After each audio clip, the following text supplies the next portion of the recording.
All right.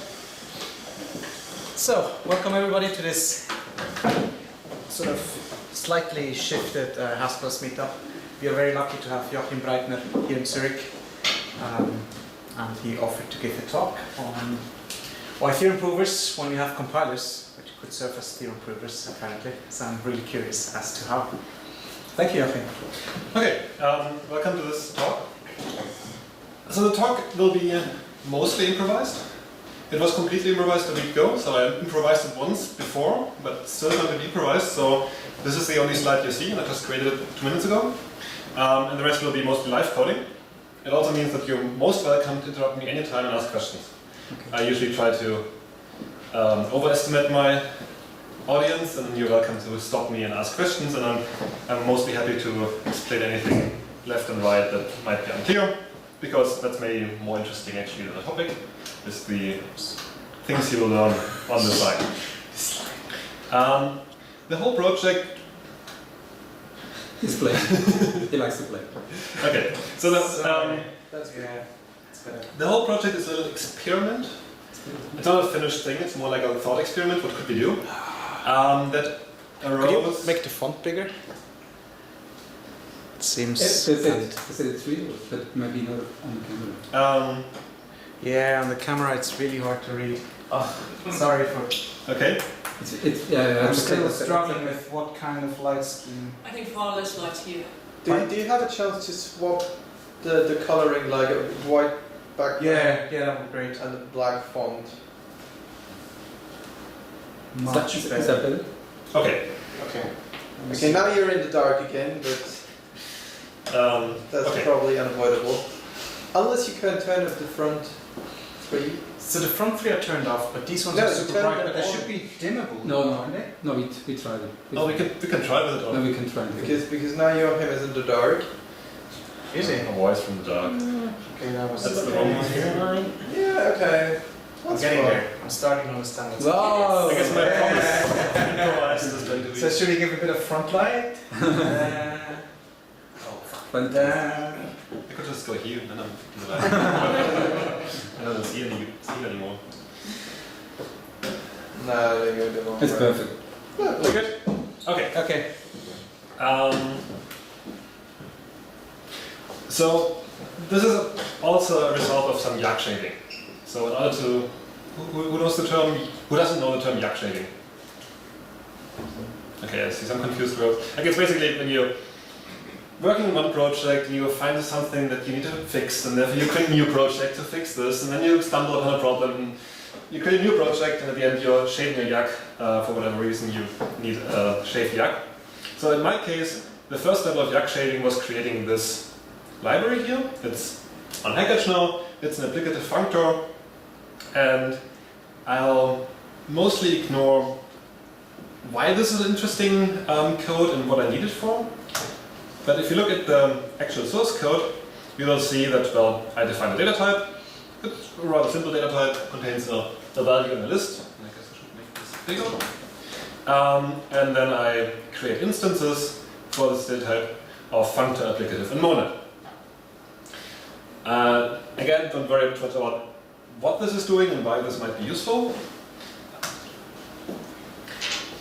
When I define an instance applicative, or an instance monad, I'm basically promising you that this thing behaves like a monad. And this doesn't only mean that I give you the definitions for pure and for app and for the monadic bind, but also that certain laws hold. So it behaves like a monad. So who has heard monad laws before? Good, I see many hands. That's great. But already with this small code, it's, at least to me, not obvious that the monad's law hold. And actually, as I wrote this, I didn't even have an intuition whether they would hold or not. It could have been, could have not been. Especially the applicative one, you can easily go wrong there. And there are many different instances you could define there. So, in order to be a good citizen, I felt like I should convince myself that the monad laws hold. So how do I do it? And this is going to get more interactive. So if you were in this position right here, you wrote this code, you're not sure whether the monad laws hold, how do you go about convincing yourself that the monad laws hold? And maybe even convince others. Any random ideas? If it's small enough, you just write it out on paper using equational reasoning. Okay. That's one perfectly legitimate option. Any other options that come to mind? Let's just reflect them. And I'm very interested in, maybe there's another one that I've missed myself. Quick check? Okay, quick check is a good idea. That would allow me to at least randomly test them, and hopefully if they are violated in some case, then some random testing would find them. That's a good one, yeah. You could embed this invisible hole on Okay. groups.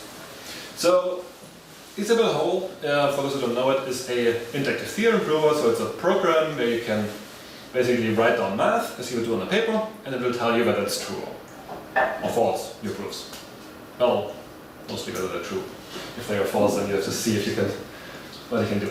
So that would involve starting a new program, copying my code into that thing, then adjusting the Haskell code to the Isabelle syntax, which is similar, it's more functional, but still it's different, and then starting to prove things in Isabelle. And I have no worries that I can prove things there. But the first steps are a bit annoying. I have to leave my work environment and go to Theorem prover. I have to re-implement my code in Isabelle, which raises the question whether the Isabelle formalization is going to be authentic, that it will faithfully represent what I wrote in Haskell. And it's annoying because I don't know to think about Isabelle at this particular moment. I'm in Haskell mindset. I didn't, yeah. So it wasn't very tempting. Any other ideas?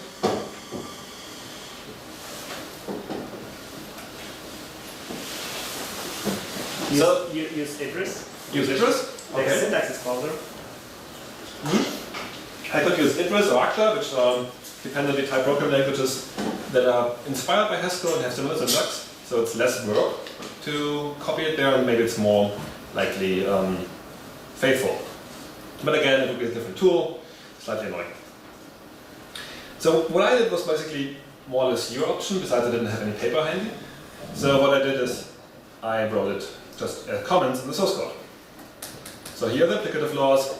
Pure ID applied to anything of this shape, should be anything, and basically I did simple steps that I believed myself.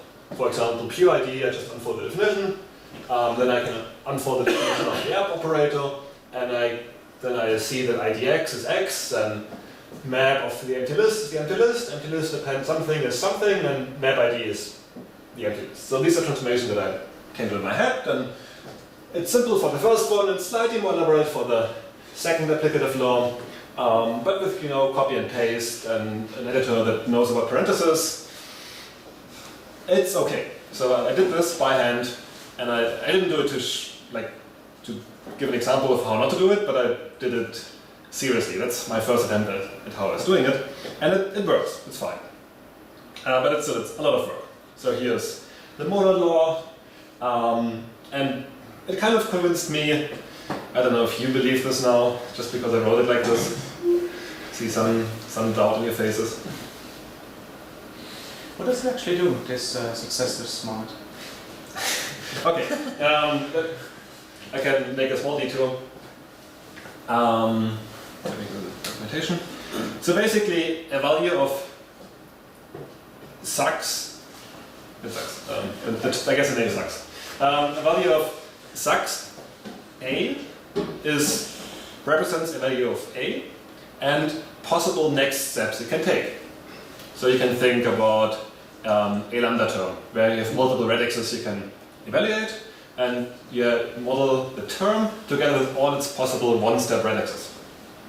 And the idea of the applicative and the monad instance is if you have one term with 3 radixes and you apply to another term with another 4 radixes, then the one-step next terms you can get from the whole application are going to take either a step on the left or a step on the right. There are other applicative instances that would work for this data type. for this data type where you would take a step on both sides simultaneously, and that would be a different applicative instance. And my motivation for creating this was to create shrinks for quick check instances. So if you write a quick check instance, and if you want to do it well, you also give a shrink function which describes how to make a value smaller. And I have values that are built up from components, and if I want to make a value with multiple components smaller, I want to make it smaller in one position. And if you have 5 components, it's actually hard to write out by hand. So I wrote a small applicative functor to do that. And that's how I ended up creating this thing in the first place. This is all explained in the stack exchange answer, which you can upvote if you want, then I get more points. Okay, back to our main problem. Sorry, I want to look at the source again. So this works, but it's not satisfying. And for some of these things, it's just too obvious. It's so obvious that, and that's my thesis here, even the compiler can already tell me that these things hold. So let's see how that might look like. Let's just take all the code here, well, from the module header, and put it into a file that we will work on.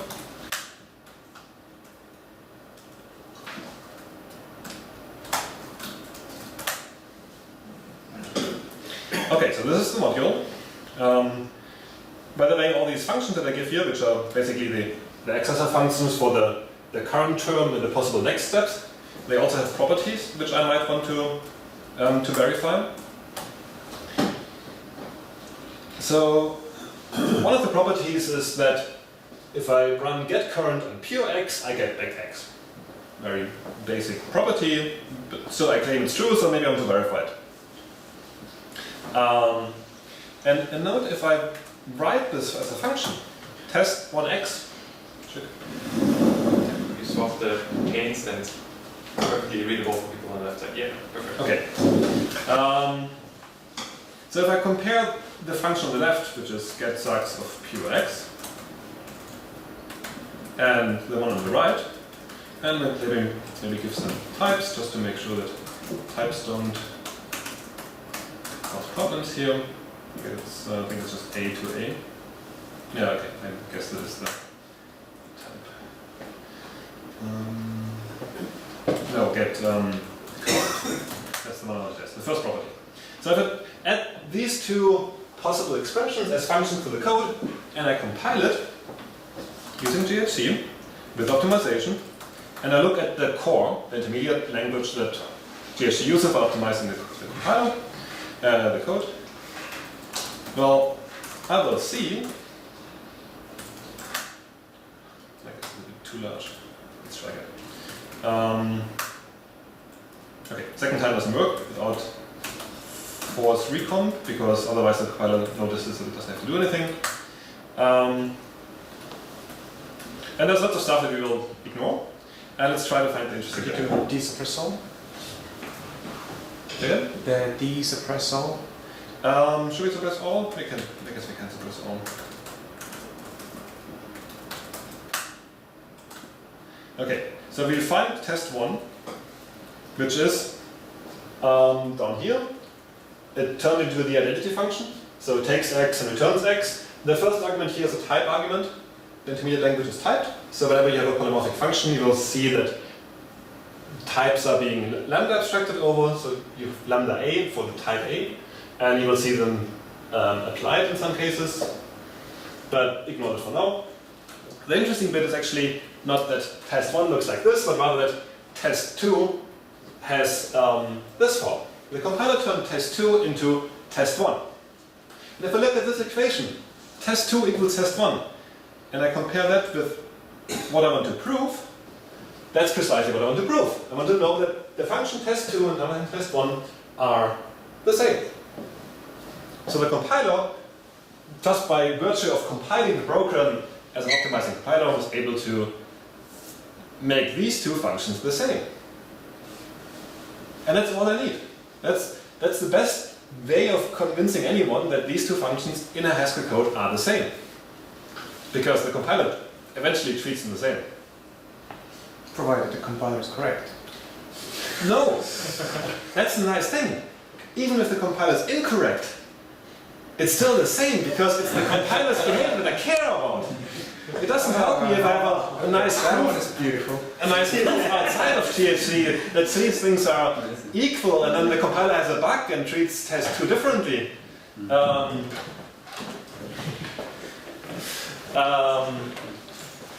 Because this way I get a verification of the actual compiler's behavior. And there's no formalization gap, which I would have in any other system. So this looks promising. But it's not very usable. I mean, I could now define these functions for all these other expressions there and run them through the compiler, try to optimize them, look at the output of like the debugging output, and find in this large file somewhere the lines that I care about, maybe use grep, and see if they're equal. So, how can I make this idea a bit more usable? And now again, a short brainstorming session. How can I get the compiler or the program or whatever tell me that test 1 and test 2 are actually the same? Couldn't you do an unsafe perform IO on one of them? If you knew in what direction it would be replaced, then you could just have the program that runs one of these, and if it... Unsafe perform IO. But what IO action would I want to perform? Well, what I want is that I could just have the test2, the target function. I would call that in main. I would just force that in main. Okay. And the unsafe perform IO is on the get current. So on the test one, I run the test one. But if I... But then probably it wouldn't be equal anymore. Then it wouldn't be equal, because we're modeling the Haskell's compiler's behavior, not just some formal model which might ignore some unsafe perform IO messages. Close, but no. Can you use rewrite rules to rewrite to different things depending on the equality somehow? That might actually work. That's interesting. I didn't think about this, but I guess what you want to say is I could say probe test 2 and then did not work. Oh, that's too long.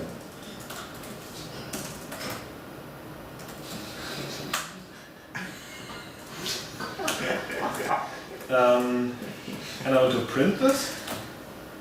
Oh, put a string on this. Okay, now this is live experimenting. So probe is a function that returns the second argument. And so that we're able to match rewrite rules on it, we're going to tell the compiler that it should not immediately replace probe xy with y. So we say no inline probe. And then the idea that you phrased, I guess, is we say rules. And I guess we get into rules a bit earlier than I expected, but that's okay. Probe. And we say for all y, if we find probe test 1 y, we replace that with a smiley.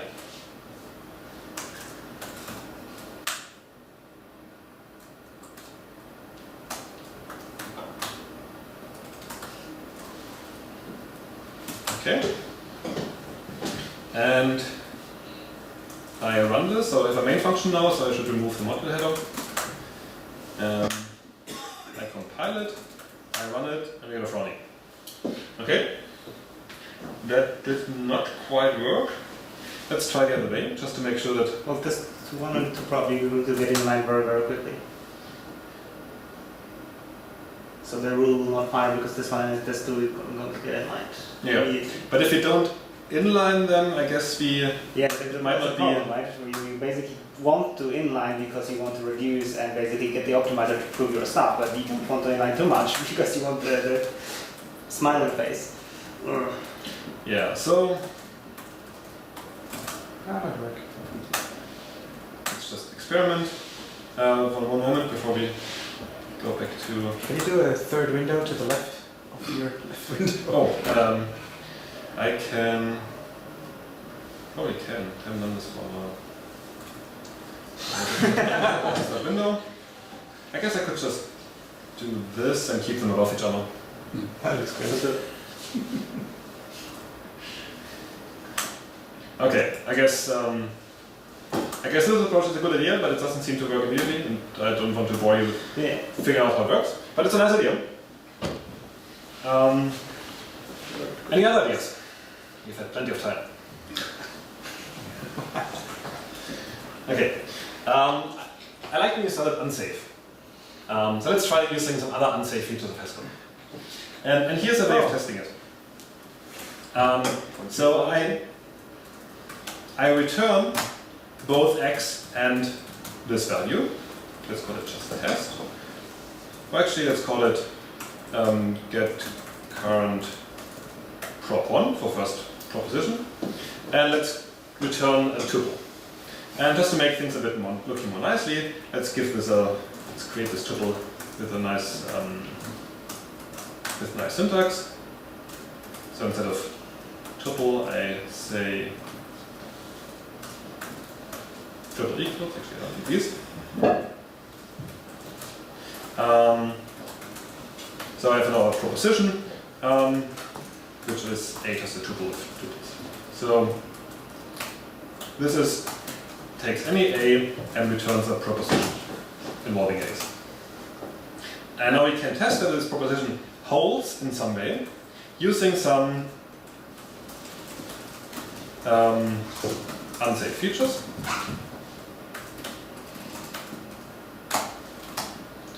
And we use really unsafe pointer equality hash. The authors of THG don't want you to use this function. That's why it has the name really unsafe pointer equality hash on x and y. Or we need to get x and y.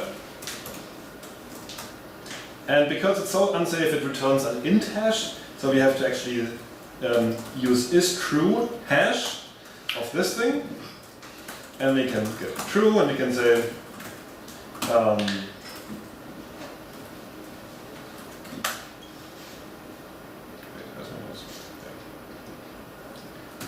smiley, or we can say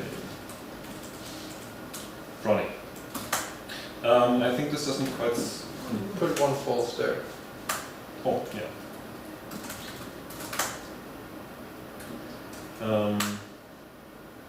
I mean, it's in the main function.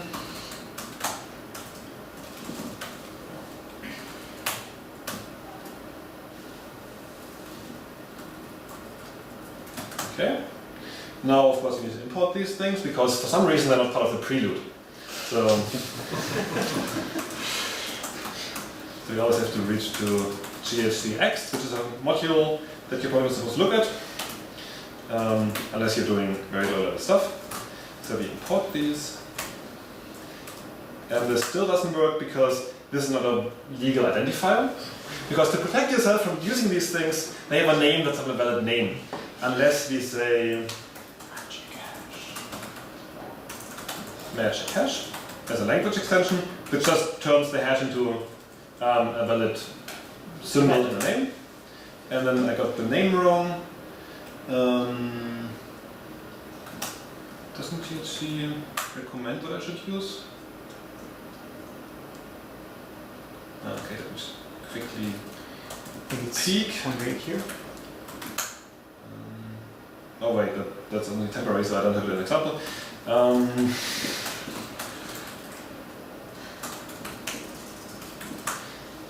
The spelling is when you have to get the spelling right, but just eq. And I guess the distance is too far. Still, really unsafe probably down at the bottom you also need to say. Yeah. No, but the arrow message is really important.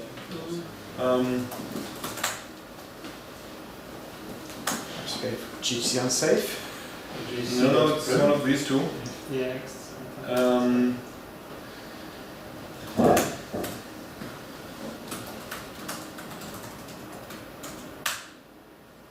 Okay, it's a bit long.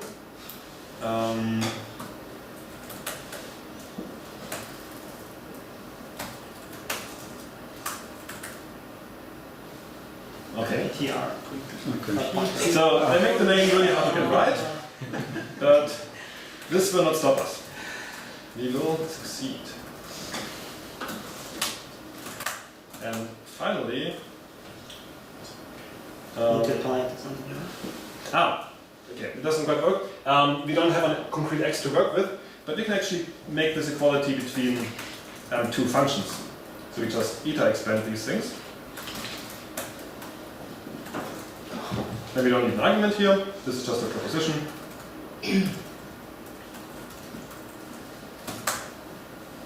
And let's see what type. Yeah. Okay. Compiles. Let's see what happens. GCI. So let's leave that, compile it, and run it, and we got a smiley. Now let's break it first and see that the smiley goes away. Okay. How do you want to break it? This is very polymorphic, so I guess we could specialize it to bool and say, let's just return something else. Yeah, but good point. I actually didn't try it, so maybe I should have. So now we have a code that at runtime queries the result of the compiler whether the compiler was able to show the two things are equal, which is what we want. Before you go there, could you do a little side note on what is so really unsafe about the pointer equality? I always forget. Okay, so if you look at the type of this thing, For one, I think GC can safely duplicate things because of GC. So you can design, But that doesn't make it really unsafe. I mean, it just means that it's. well, I mean, it's equality, that's not equality, right? Yeah, I think it's like a count. it doesn't even show me the type. You because miss it's- the really So you can move yeah, things around, right? and copy and you duplicate them. That's what sometimes the you fun can part. return true or false. Depending on GC. False negatives and false positives. Okay, so if you look at the type, it takes two things. At least they have to be of the same type. So that's a start. So sometimes you might want to curse this function so that it takes different types. And returns an int that says 0 or 1 depending whether it's the same. But note that it's a pure function. It returns no IO int hash, but rather an int hash. So by what you usually know about Haskell, this means that if you pass the same arguments here, and you run it again and again and again, the same arguments, it'll always return the same result. And that's not true about pointers on the heap. You could have one pointer going to true, and the other one going to 1 larger than 0 as a non-finished computation, and they would be different pointers because obviously they're different things. But once you actually evaluate this 1 larger than 0 thing, then it will be true, and there's only one true on the Haskell heap, so they will become equal. So at one point in time this will return 0, and at a later point in time this will return 1, and that makes it unsafe. I'm not sure how safe it would be in I/O. Maybe reasonably safe? Yeah, that's what I'm wondering. So, that the common practice in JavaScript to do, or Java, to use reference equality to sort of detect evidence, then that would correspond to doing an evaluate of this thingy. Where I would expect, I mean, in the worst case it would tell me, well, it's not equal, but it would be structurally equal. That would be okay. Yeah. I mean, one of the interesting things is that because of that, Java cannot duplicate things, right? Once you allocate something on the heap, GC cannot duplicate this object on the heap, and JC, I think, can. And Yes, so now something that should have been equal in principle, right? You allocate it once, GC can freely duplicate, and now you have two of those things that will say they're not equal. I So, agree on that. fun fact, the containers library, which you all might be using if you're using Haskell, actually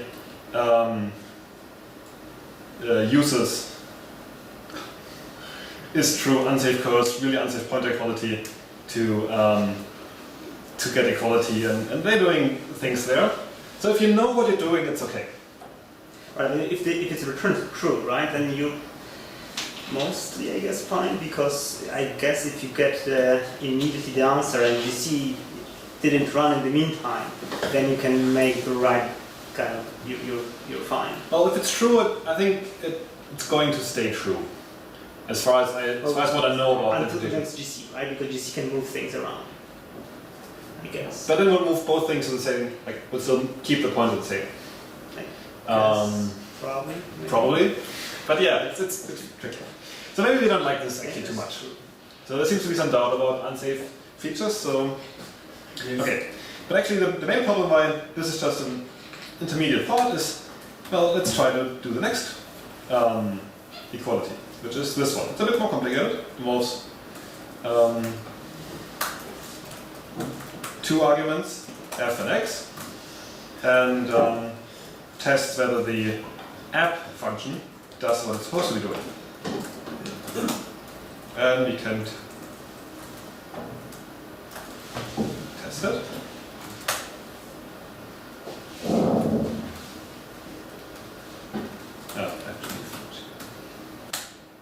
And we can run it. Oh yeah, we have some faults. Let's fix that. We want to have at least one smiley, otherwise it's just too sad. Okay, and so we still have the first one, but the second one fails. Does this mean that the equation doesn't hold? We don't know. It just means that the compiler wasn't able to combine them. So let's have a closer look at what's actually happening to the code. So we look for get current prop2, which has disappeared. I guess it gets inlined into the main function, so this is a bit annoying, so let's avoid this. Let's see if that fixes the problem. No, okay. So what happened? Well, let's have a first check what happened to prop1. So here you see it takes the types, we don't care about types, but it returns a tuple with the same thing in both sides. So this is basically what we see before. The compiler is able to unify these two things and gives the same name, and this is actually the name of a pointer in a way, so pointer equality will always be true on the components of this tuple. But if you look at the proposition 2, we see it returns 2 different things, helpfully named get current prop 5 and get current prop 6. And these are here. How do I? Oh, this is. Yeah, let's just make it big for a moment. And you can see they are different on the first place. If you look closer, we can see that they start the same. So they evaluate f and look at the contents of f. But then the first one, which I think was this one, calls the function in f, whereas the other one evaluates the argument x, which is the second argument here. So they are slightly different in strictness. And this makes sense. If you look at this, it will first call f with whatever is in x, whereas here we use the app operator, and if you look at the definition of app operator, it's strict in the right argument, so it first decomposes the right argument into the components of this data type, so it's actually a different function. So in a way, it's good. It showed us that there's a difference. Often we don't care so much about strictness, about whether something, like in what order things are being evaluated. As long as we don't pass any exceptions in there, we're fine. So, can we still use this approach? Well, if the difference is whether X is going to be evaluated, then we can tell the compiler, oh, don't worry about X, just evaluate it always by introducing a bang pattern. This bang on X means even before running the right-hand side of this function, look what X is, whether it's bottom or not, whether it's a value or not. And this has the effect of basically wrapping the whole thing into one of these case expressions, which maybe could get rid of this difference. So we see we start to have somewhat advanced knowledge of Haskell and core and operational details of it. But let's see how far that gets us. We compile it. We run it. It's still a fraud. So we have to look at the code again and see that we still have two different functions, and it's these two. Okay, so they begin the same, evaluating, different order, f and x. I guess we can also add a bang pattern to f, but we also see a different problem. The star operator is actually still in the code. It wasn't, the compiler did not inline it. It did not move all the functionality of the star operator there, although it's a very small function. How do we fix that? More details about Haskell. GSC. More inline problems? More inline problems. Actually the first one, so far we have been trying to prevent inlining, but we can tell the compiler, come on, this is a small function, just always inline this.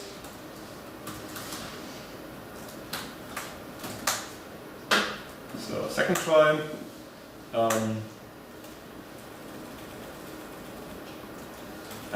This looks better.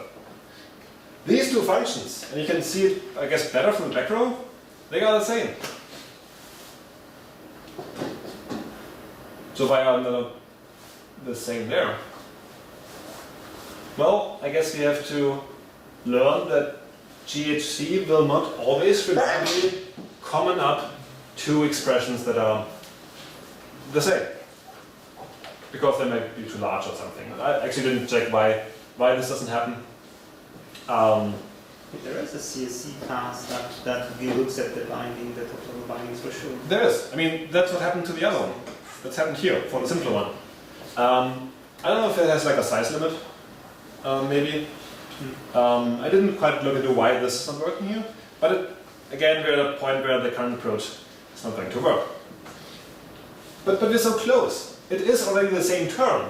We just have to get GHC to tell us whether two things are the same term in the intermediate language, in the intermediate state. So maybe deferring it to the runtime wasn't quite the right idea. So what else could we do? Do you think you can add a rule pragma where you sort of have the two things in a pair, and then you, on the left-hand side of the rule, right? And then you say, for example, for all y, and then this special pair of y and y evaluates to something? I like the ideas that are coming here. So we basically want to have a rule for nonlinear patterns. I would not be surprised if nonlinear patterns are not allowed. So let's try this. How do I want to test this best? Let's just.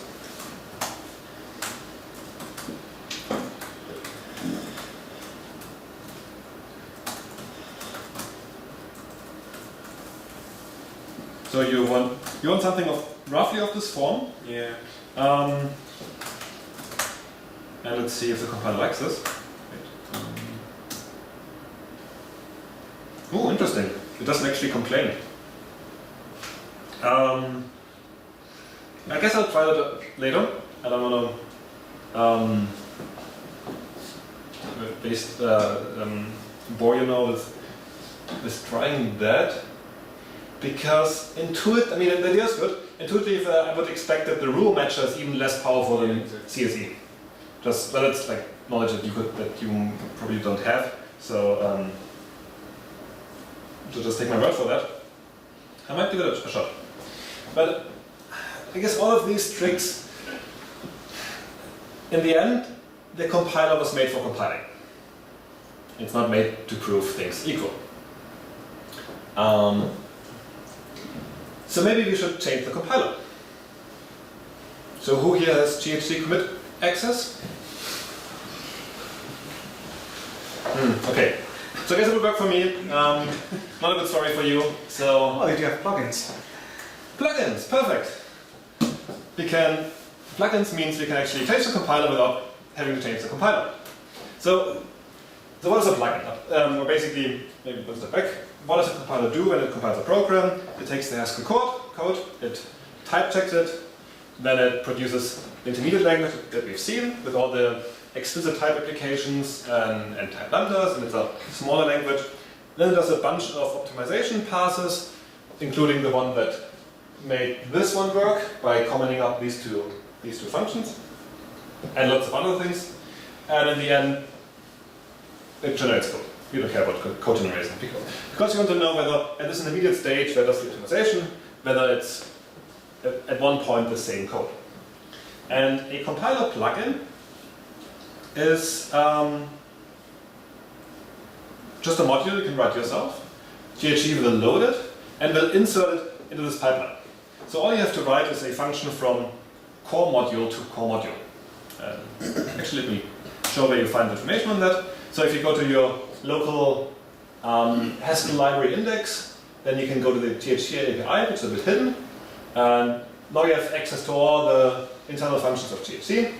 And there is a GHC plugins module that you can import.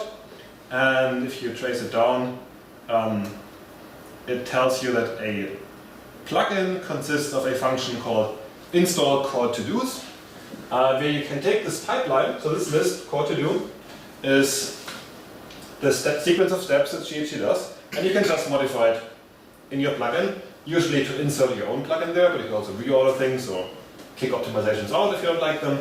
So we want to insert our plugin there, and our plugin is of type core to-do, which is a plugin pass in this case. You'll see that right again in the code again. And this is just a function from modguts to modguts. And modguts is a large data type that describes everything about the program being compiled. Let's not go into detail here. So, as every good cook in a cooking show, I have something prepared. And that is a module called plugin, which implements this interface. So it's a module that I just wrote. I will not live code that now, but it's not large. I will quickly go through it. Let me get this into the top position. Okay. So what it does,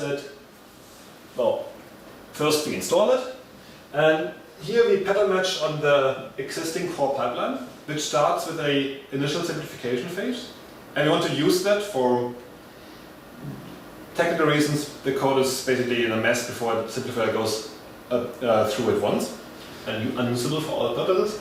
And then we insert our pass here. And the pass is effectively the function proof pass, which we have here. And what we do is we find all proof tasks, and then we prove them. Oh, I should step back at this point and think about how are we going to transport our proof obligations, like the equation about the proof, to the plugin. Unfortunately, we cannot extend the syntax of Haskell. Plugins cannot do that, which is unfortunate. So we have to apply a trick. And the trick is, I have this,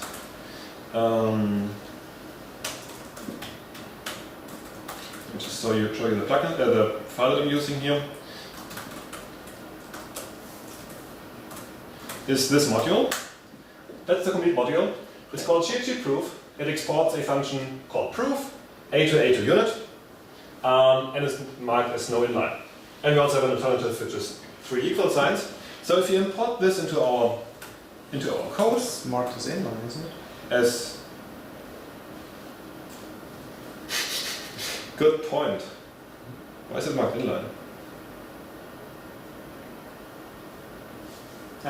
Even without the inline, it would be probably inline very easily. Yeah, for some reason it still survives. I'm a bit confused. Let's make it disappear, so I'm less confused. It still works. I guess I don't know why. So what I can do is I can import GHG proof, and I can remove the function that we have here. I don't need the test prop anymore. I don't need the main function anymore. And these actually, they have the same shape as we had before. So from the user point of view, this new approach still looks the same. I don't need these. And because we don't have a main function, we have to have a module header. And this works. Okay, so this is how we're going to mark the things you want to prove. Some top-level function of an arbitrary name that has the shape of triple equals between two terms. And then in the plugin, we will find these things in the code. So we look at all bindings, all top-level bindings in the module, and we find a non-recursive binding that has the shape, a variable applied to a type, applied to two expressions, where the variable is either proof or the triple equals in the right module. So that's how we detect it. It's quite pedestrian, quite at all, but it works. And we return all these, together with the name of the binding, which we can use for reporting. And then we go and prove these tasks. So how do we prove things? That's pretty obvious. We take the expression, we simplify it, get a simplified expression. We do the same thing with the second expression, and if there are no differences between these two expressions, then they are the same. And we return true. Otherwise, we tell the user that the proof failed, explaining the two expressions, and we return false. And then at the end, let's go back to the main function, if any of these were false, we tell the user that we couldn't prove inequalities, and then we can very gracefully abort the compiler by calling exit failure. That's not all the code. Unfortunately, there's no one single function simplify that I would want to use here, so I wrote my own one. Basically what it does,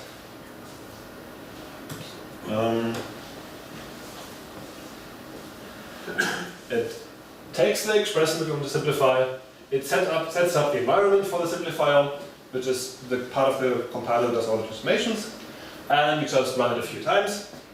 What is UF very aggressive? Good question.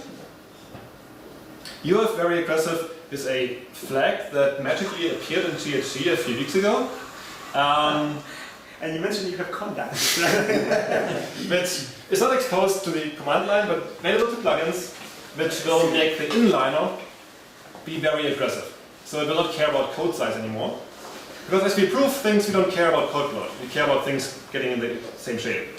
It will still pay attention to all the other rules about inlining. So if you have faces... like recursive stuff, won't call it into the loop. No, because recursive things don't get inlined, still with this. Right? This is basically only saying, Only the size. don't ignore the sizes when inlining. Yeah, so there was a slight change to the compiler that it still worked without this, just not as good. Also, the ability to common sub-expression eliminate one expression, and not just the whole module, also magically appeared 2 weeks ago in the compiler. But that's all of it, promise. It's just minor, like additional hooks into the compiler. It didn't really change the compiler. Really. Does the aggressive inlining also case split on variables? No. Because in some proofs you might need that. We'll come to that, good point. At least I hope so. Okay, so this is a plugin. We can compile it. This is the pipeline we want to use. We compile the plugin, where we have to manually make the GHG package available, and then we want to compile our code. And if I do it with GHG, as you've noticed, by someone, UF very aggressive isn't available. That's why I use GHG head, the current development version, and then compiles, and it guess I want to.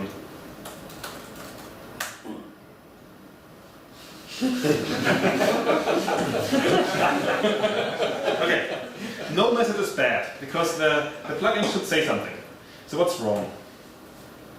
Well, plugins are not just magically used. You have to tell the compiler that it should use a plugin. And let me quickly peek at what I have to insert here. So basically you tell the so these are GHG options. You could have just used them on the command line. It's more convenient to put them into the source file. So we tell GHG always optimize and then use the plugin called plugin, which it will conveniently fetch out of the current directory. And if we try it now,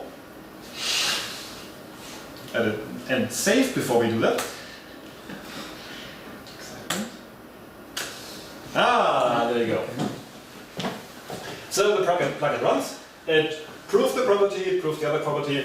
It was happy. It found that they are equal terms. So we're good. Cool. Let's see how long it takes. Maybe this is how far it takes us. This was the first two properties, and there are yet more. So let's try this one.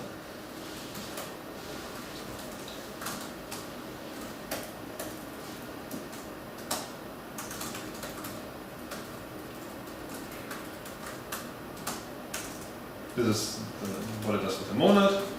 And triple equals. Triple equals, thank you. Nah, didn't work. So what's wrong?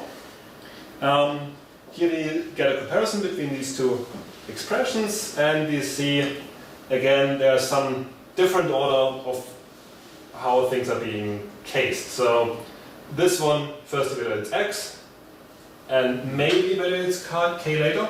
This one is strict in k. So we can use the same trick and say we want to be strict in k, and maybe it doesn't work. No, it does not. No,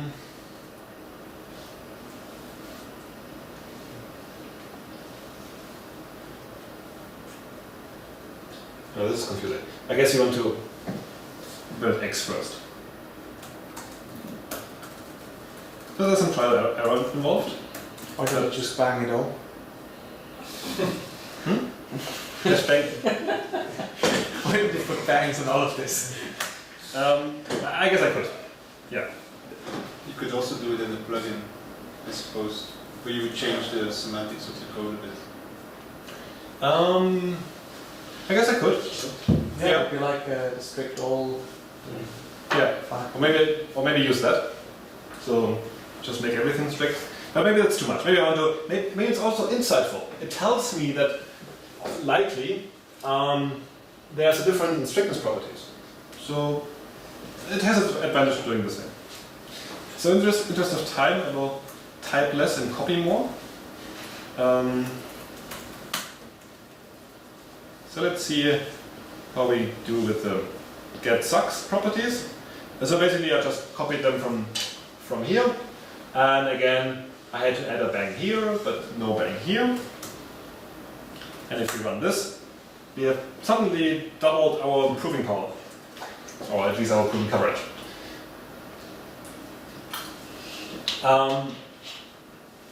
Now these are simple examples, so let's try something more serious. Let's try the first functor law.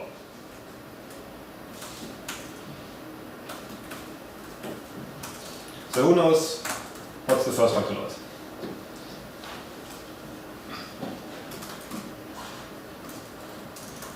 It has one parameter, and we get the identity in the second case. Right. And then we also have to, if I try to compile this, it will just tell me, I don't know what kind of functor you want to use, because there are so many functors around. Let's try it. You don't need to compile the plugin all over again. Oh, I didn't show all of them. Too bad. Okay, so there are many functors I can use. I have to tell that this is something of type sucks A. And this again requires a language extension, namely could be that scope type variables, which is confusing, but that's the one that works.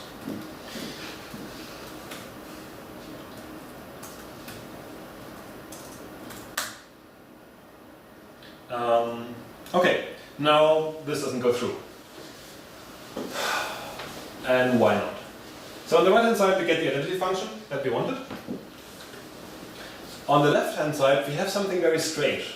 I mean, we wrote fmap_id and suddenly we see a function that we don't even know. I mean, map_fb, why is Facebook suddenly involved? I guess Simon Marlowe works at Facebook, so maybe he put in some advertisement here. And yeah, who can tell me where this comes from? Fusion of process. Say again? I mean, Sux is defined as a list, and there's those folder build fusion kind of thing. Okay, who has not heard of list fusion before? I would expect some fingers by now. Okay, a few daring people say that they haven't. I guess you must be a very well educated Haskell group. I guess that's good. Most of you have heard about it. So yeah, so it's the fragment or an artifact of list fusion, which is a technique used in the compiler, or I should say in the library, to combine list processing functions into one large loop. So if I have map of f, of map g, of map h, then the compiler will transform that into code that will call f and g and h on each element only once, without creating the intermediate list. And so what do we have here? So map_fb is a function. Let me show you how it looks.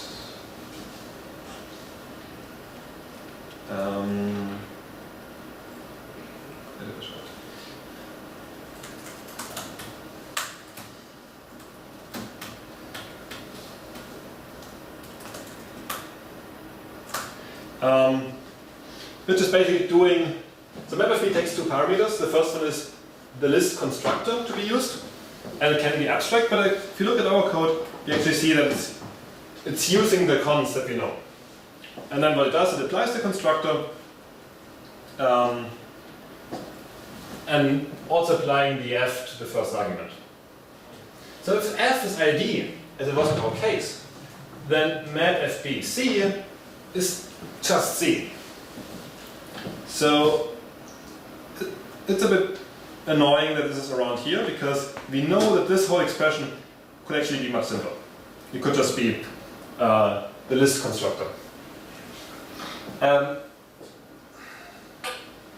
this point, we can see why the whole idea that I'm presenting here has the possibility of working in Haskell and GHC and not in other programming languages and other compilers. Because we can use a feature of Haskell, which we mentioned before, that allows us to tell the compiler about arbitrary code equalities, and it will apply them for us as it was proving, or compiling, or whatever you would call it, its code. So although the compiler at this point doesn't really see that map_fb of something id is something, we can tell it to apply this reasoning for us. So we can say there's a rule which I tell you, dear compiler, please apply that for me. And I say for all c, if you find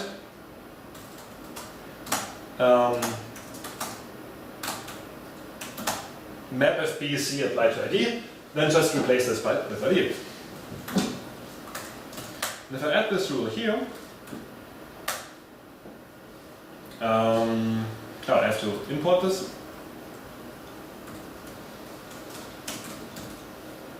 I will also use folder in a while. Does not. I guess this is in JCS.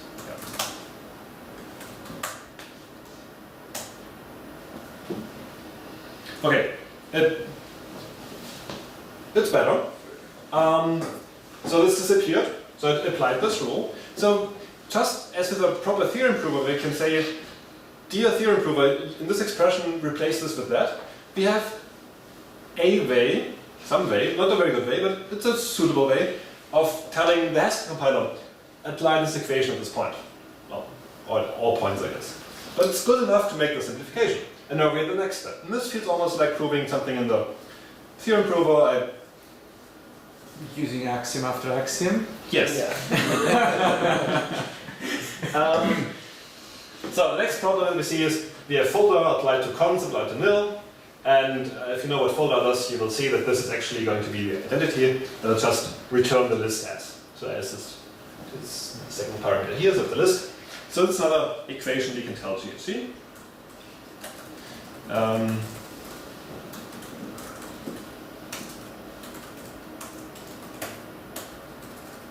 So if we have some list and we have folder const list xs, then please, dear compiler, replace that with xs.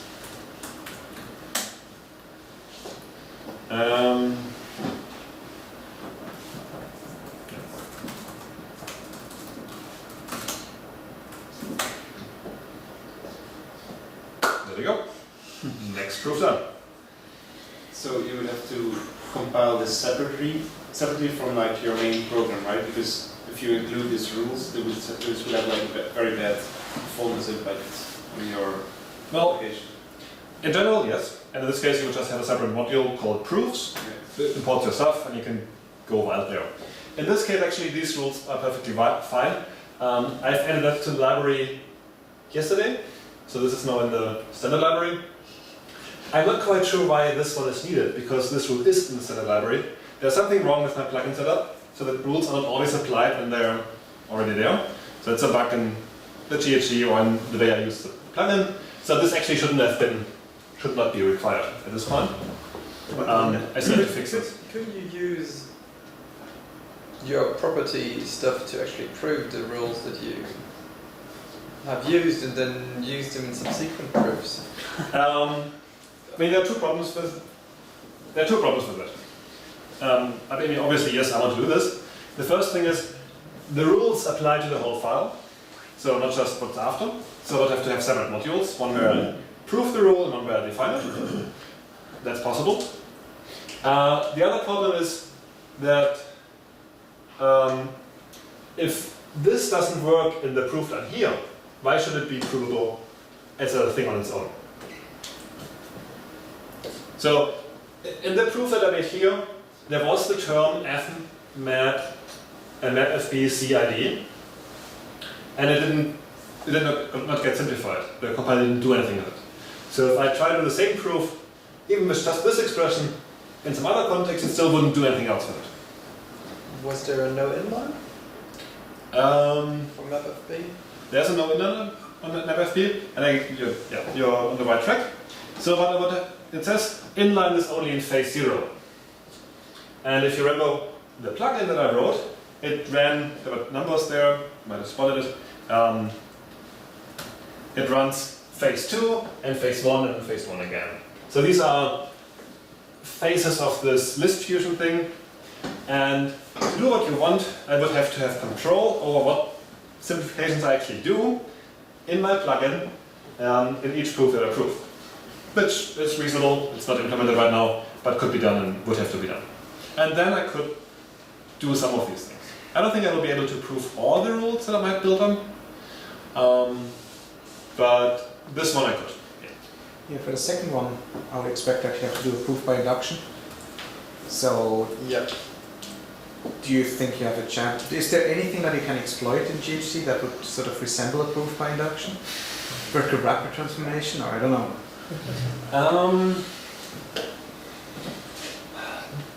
This might actually go through because it will inline the complete loop, the local function that does the traversal of the list, and then it will locally optimize these things away. We can try it. I mean, we can just name that function differently. But then it would still have a... Oh, that's interesting. It might in this case. In general, I think it will not work very well. So it might, for things that are identity, maybe it can detect the whole loop is not doing anything. In general, probably not. You could try to manually derive the induction step that you want to do and prove that. It's a bit more handwork involved, and you would have to somehow have a rewrite rule that represents the inductive assumptions. So I guess what I would aim for right now is be able to specify some ground theory. For example, for lists, I mean, we could have just with these, or we could have a file that starts with like properties that hold in general about lists and that I believe are true, and I don't worry about proving them, and then just have a prove my stuff relative to that, which is already interesting. I mean, it's not going to replace separate theorem proving completely, but I would be already quite happy if I could prove things relative to these algebraic properties of lists in my own code. I don't care as a user about verifying the list code, I kind of trust it. So, in terms of abstraction layers, this might be okay. Question? No, sorry. On a slightly different level, you basically want like something like a supercompiler for this. No, like that's going to basically specialize to the extreme, and then look at the result of that. And practically GHG is already half a supercompiler. It does very much, very large scale inlining that you wouldn't see in other languages. So, and with some more controllable inlining, also some control about which rules are going to be applied, you almost get there. How hard do you think would it be to actually turn this thing around and build an interactive theorem prover out of it? I mean, you have to simplify it. You have a bunch of tools, you just keep the module in place. In this case, you would go to this tool, which is a THC plugin that when you run it, it suddenly takes over the command line, and then as compiler is waiting for the plugin to finish, you have an interactive prompt where you can start to manipulate expressions and terms and do all the things that I just showed in a more hands-on fashion. Yeah. So that is actually a reasonable idea, and the way it has been done. Well, I mean, your fashion would just be a default method which is always tried on these. Wouldn't it? I mean, Hermit could just call your multiple passes and the CSC and see whether this I mean, suffices. I talked to the Hermit developer, and I guess he was interested in adding that. So yeah, that would be one way forward. This is actually, like, nobody told me whether I should plan for 60 or 90 minutes. What is the usual length? We're pretty free, so it's 16 to 90 minutes. Okay. So If the pizza reserved at 8:30. Okay, that's very useful information. So let me just fast forward a little bit. So we've seen the most ideas now, and let's just see how it works in practice. And I will spare you the typing of the rules, so I'll copy them from the other file.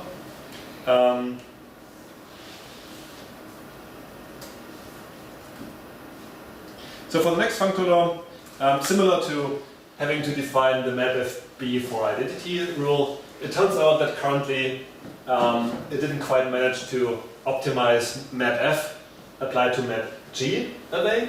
And again, that might be a bug in GHG or how you use it. But again, I could add a rule that basically implements the usual mapf mapg is mapf.g rule on the level of list fusion. So we can see it here, it's basically folder map f applied to folder map g, and we want to replace it with folder map f of g. So this is just, again, the well-known list functor property. And then the second functor law goes through, as you can see here. And this pattern continues. The next interesting case is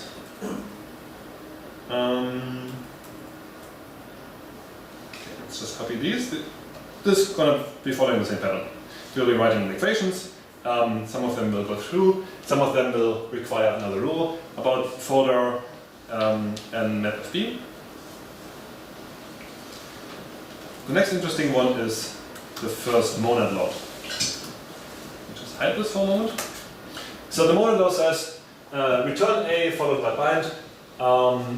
K is just K applied to A. And if we try to compile that, we Wait, is this the right one? Yeah. Oh, there's another problem. Okay, so we'll try to compile that. It didn't really simplify the code a lot. I mean, it's a huge, big thing of code and should be actually rather simple. And if you look closely, we see there's a mention of return. Did we define return? Well, I guess you don't know, but let's look at the code. Pure. You have the default return. So the definition of return is pure, and we've defined pure in a very simple way, so the compiler should be simplifying it away. For some reason, I still have to investigate that, it doesn't.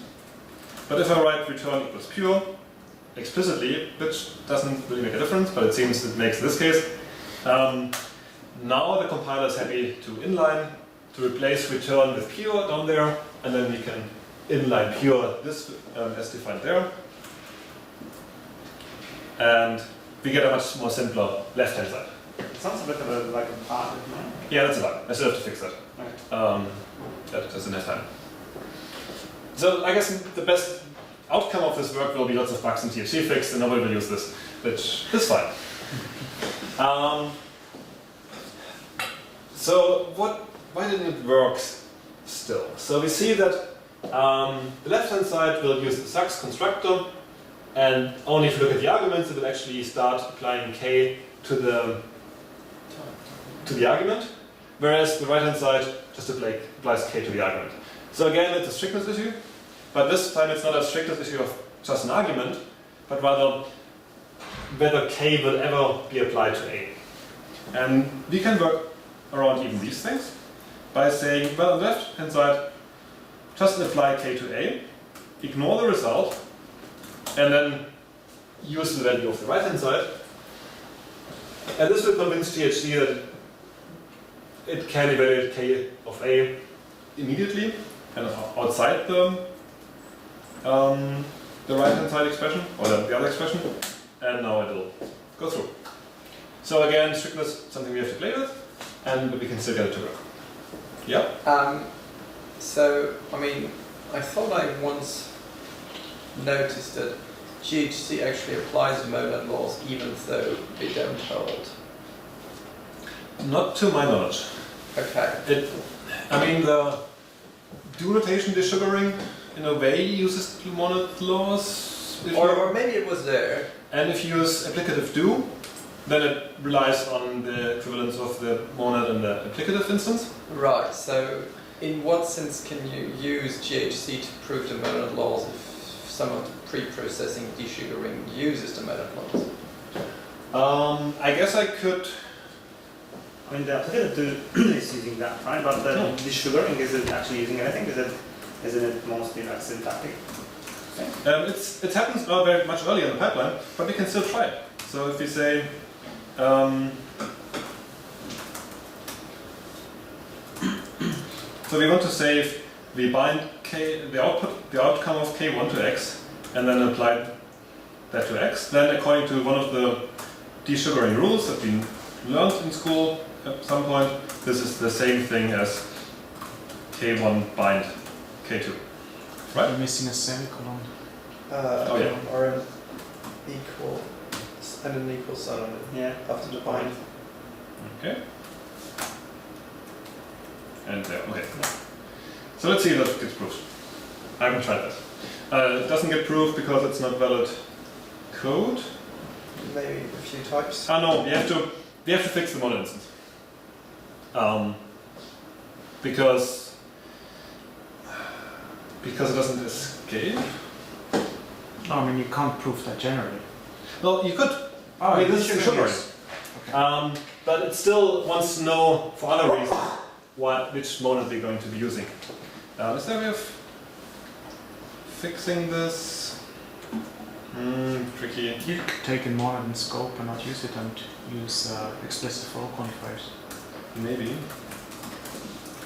Or yeah, higher kind of types.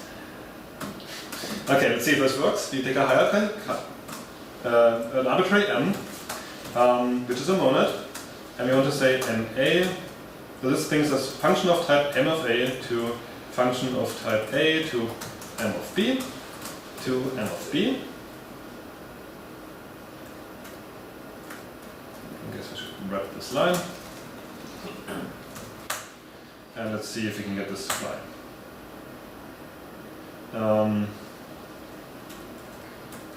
So we need to explicitly for all of type parameters in this type signature. And still ambiguous. Do we have to do it on both sides? That shouldn't be necessary.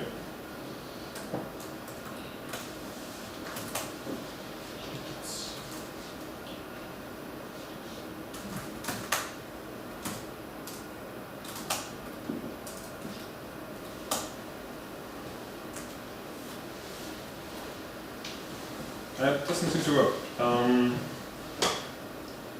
Then pick just some random fixed method. Okay, which one do you want? What's your favorite monad?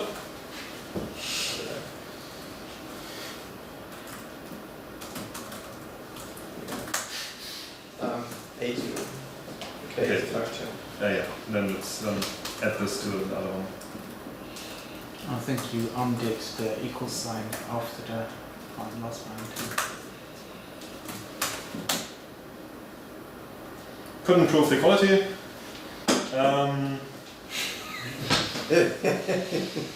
Why is that the case? Maybe I shouldn't have used IO. Yeah. It could have worked. Okay, use maybe. But we see bind IO here, and we don't see anything in the other code. It's just too. Well, it's inline bind. Folding. Let's use maybe.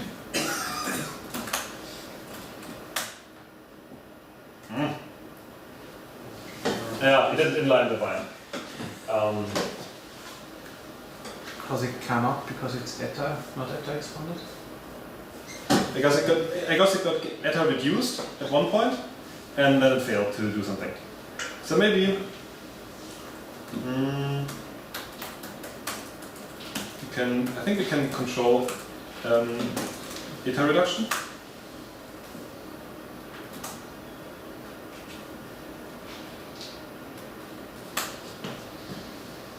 Do lambda do eta reduction? No do eta reduction. No do lambda eta reduction. This sounds like it might help in this case. No. Okay. So I guess there's more work in this direction, but otherwise, if we had inlined this, we would have shown that the issue is correct for this model. Okay. So let me just finish this file. So I've shown you that sometimes you need to use SAQ. My mouse is getting stretchy. So if I add all the other things we want to prove, and we also have to import control up. So we prove the other monad laws. For the third monad law, we have to have another trick. So here, in this case, it'll only go through if h, which would be here, is strict. So we just tell the compiler, you can assume h is strict by writing a small helper function. And then we can show the monad laws. We can show that return is the same as pure. That's quite obvious.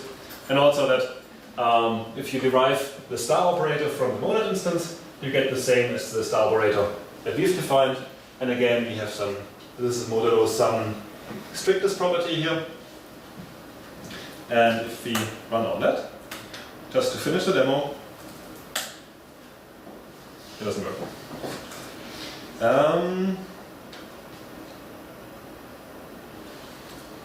think maybe I missed one of the rules. This one probably.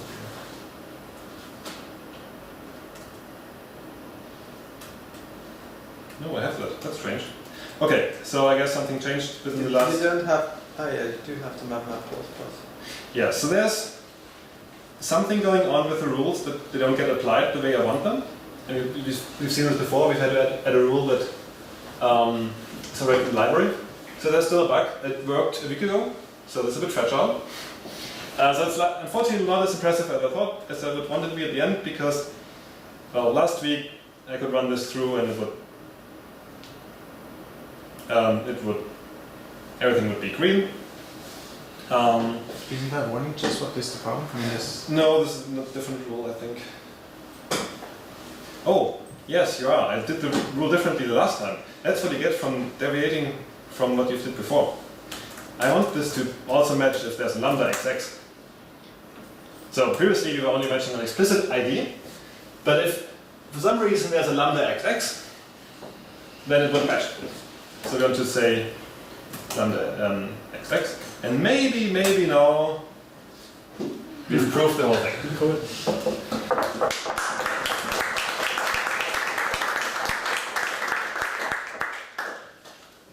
Okay, so a step back again.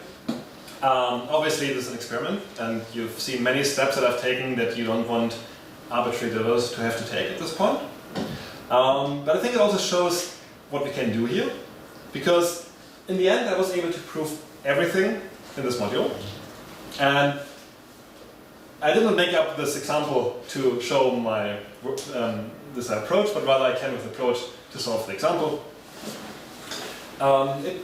It is pretty limited, I think, at the moment, and I think I've hit a sweet spot here, because the code that I verify is it's like non-recursive. It's a product type, so there are not multiple cases to consider. So there's question of how far we can get it. I'm currently in the process of going through all the rules applied by HLint, which is a tool that suggests code transformations to your code, and has a large library of things to look at, and I can actually show you how that looks at the moment. And some of them go through, so I can actually prove things about I/O functions. I can prove that hprint standard out is the same as print. And I mean, it's an obvious property, but on the other hand, which other system can prove things about I/O and Haskell at the moment? Others don't quite work, so I just leave them there as unproved things. So I guess I will explore this a little bit more. Maybe it will be useful in some cases. And maybe it also shows what we want to have eventually. And I think what we want to have eventually is to be able to prove simple and maybe not so simple equations conveniently in Haskell, in the source, without reaching to external tools. Because it's just embarrassing that after 20 or 30 years of Haskell research and development and of theory proof of research and development, that people that have a PhD in this topic and work in both fields still do this. So this is the problem I eventually want to solve here. Okay, questions or pizza? I guess questions. The get current and get sucks functions, in the comments you have these props special comments, and there is a tool which uses those, right? So what's the relation between those and your code? You might be referring to doctest? Yes. So doctest takes the syntax, but it requires things you can evaluate. So you cannot have X there. If you put one there and one there, it would just use the equality, like the usual eq instance equality, and check if these evaluate to the same term at runtime. So it runs all your properties, or runs them through quick. Oh, I think it can also run them through quick check. But this is all runtime testing. So basically, this tool is testing, whereas what I'm doing here is proving. And testing will only test these things for specific or maybe for random, but still only for certain inputs. And what I get here is, in a sense, a proof that these properties hold. Does it answer the question? Okay. You're a bit skeptical. Have you considered what's the relation of the work you're doing here to sort of this desire if you rely on inlining rules to fire in high performance code? But certain inlining happens. Oh yeah. So one thing I might get out of this work is to get the rewrite rule engine in GHG more predictable and more controllable. So I guess you've noticed I've been struggling with rewrite rules here. I've found instances where things that I expect to fire did not fire, and now I'm improving the library there, or maybe even the compiler. So there's a common problem that rewrite rules are hard to get right and hard to introspect, and whatever new things help in solving this problem will both help people using rewrite rules for performance, and those strange people who try to use it for proofs. Is there already an analysis that analyzes rewrite rules relative to whether they change the space behavior, the allocation behavior? No.